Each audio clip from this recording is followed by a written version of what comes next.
Hey fellow Agilistas! Today we're going to sneak into a daily scrum of a team. The content is a bit exaggerated to emphasize my points.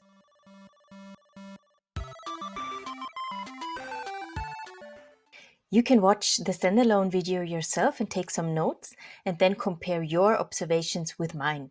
If you have different observations, I'd be curious to read them in the comments below. But let's start. It's 9 a.m. in the morning and we witness the daily scrum of Fast Sloth Technologies. Okay, I'll start. What did I do yesterday? Well, I was optimizing code for our widget feature, super geeky. Had to rewrite a lot of code because I didn't like the old one. You know me, just smashing old code. The new code is much better. What will I do today? Well, probably doing some other optimizations. Impediments. No, unless QA rejects my changes again. Done. Note that there were no greetings at the beginning. Cody was the one to start. We learn that he did code optimizations and threw away other code that has already been there. Nobody seems to be bothered by that. We do not learn, however, what the goal of the optimization was. Who wants to go next? Okay. What did I do yesterday? I started working on the new UI design task, but I got all confused. So I watched some YouTube videos today. Impediments. To be honest with you guys, I feel so pressured every day in this meeting. Can't I just tell you when I'm done in a couple of days? I feel so nervous here. Well, all right, that was my update. Next one. As soon as Sunshine Bell starts her update, Cody goes back to other work. Sunshine Bell reveals to us that she's struggling with her task. Yet nobody offers any help. She says she's going to watch YouTube videos. I assume it's tutorials that help her with whatever she's struggling with. She also tells us that she feels pressured by having to show up every day in the daily scrum. Nobody's bothered by that either. Obviously, she's the youngest and most inexperienced person in the team. And she's pretty much left alone. As soon as she's done with her update, she grabs her phone and drifts off to what I assume her private life. Is Andrew not joining today? What's the matter with him? Anyway, here's my update. What did I do yesterday?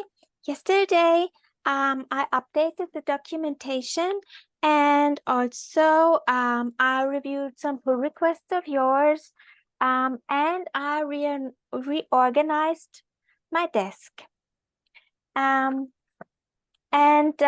What am I going to do today?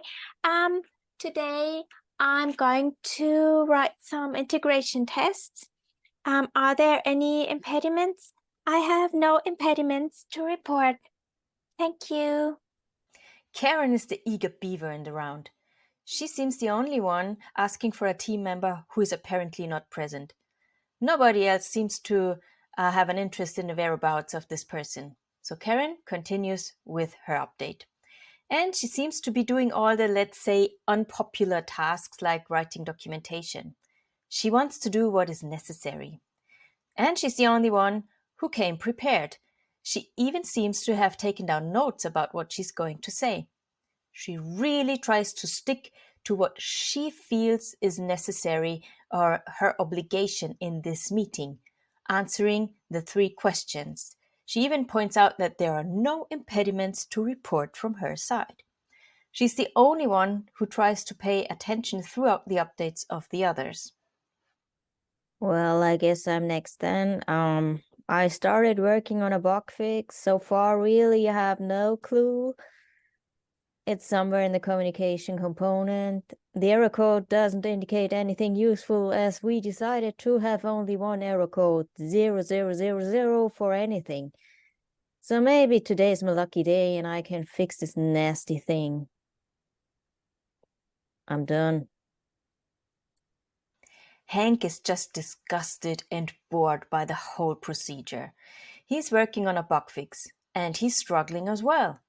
But he doesn't ask for help, and he's not offered help by any other team member.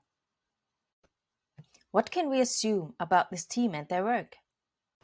We learn, without even looking at the board, that tasks seem to be dragging on a lot and stretch over a couple of days.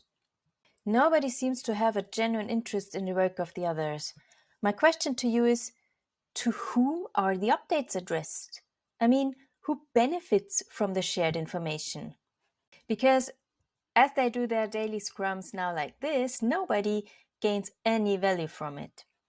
Sadly, this is an observation that can be made very often. Teams conduct daily scrums because they feel obliged to do so, but gain little or no value from it. Our team here did not share their board, so they didn't take the opportunity to align their perspectives on the overall situation. Luckily, I have a copy of their board of that particular day.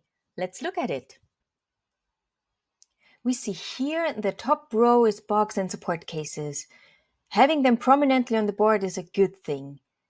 And we see that Hank obviously does nothing else but fixing bugs and support cases. From looking at this, we can only assume that not paying attention to technical excellence brought them in a situation where they are swamped with support cases. And here, Sunshine Bell is struggling with the UI mockup. No other task from that user story is in progress. Again, we can only assume they somehow depend on the create AI mockup task. So this really blocks the progress on this whole thing here. And I assume this is why other team members decided to start working on a lower priority story. And they're almost done with it. But we also see that Cody's update is not reflected in the board. So there is no optimization work as a task on the board. He is doing stuff that should not be in his focus right now. And nobody holds him accountable for that or asks him what he's doing. The focus of the team is on themselves as individuals. They also act as individuals. They give their updates as individuals and drift off to something else afterwards. The meeting, in such a way, has no value. I can only presume the other meetings of them aren't any better. So to me, they're not a team, they are a group. They have no common goal, they have no common focus. And also, they do not collaborate. They work next to each other instead of with each other. Now, what could they have done differently? Instead of focusing on the individual updates, they could look at the board and more specifically at the tasks that are about to be finished. For this integration test task, Cody could have asked Karen if there is work left for him to be done. Cody could write some integration tests too. Then they would be much faster getting this task over the finish line. Or alternatively, Cody, who is apparently free, could team up with Hank and have a look at where the origin of the faulty behavior is. Also, with support cases, I don't know what their relationship with the support department is, but they could also ask them whether some test cases can be deferred a bit because one of them might be a perfect fit for work in the next sprint.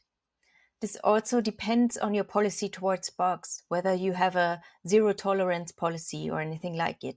But I assume this is not the case here for this team. They could also all team up with Sunshine Bell and create the UI mockup together. They could borrow some techniques from a design sprint, maybe only doing crazy aids to unblock this task and get to work. Sunshine Bell, as the most inexperienced person on the team, could benefit greatly from such an activity. In the following, they could team up on the remaining tasks and get this story over the finish line together. What I want to emphasize is that they would be better off, in my opinion, if they would focus on tasks rather than individual reporting. Reporting is not what we want in a daily scrum. We want collaboration. We want to be able to determine the progress towards the sprint goal. And the way Fast Sloth Technologies team does it, you have no clue where you are. Hey, let me know your comments. What would you do differently in this situation? I'm done.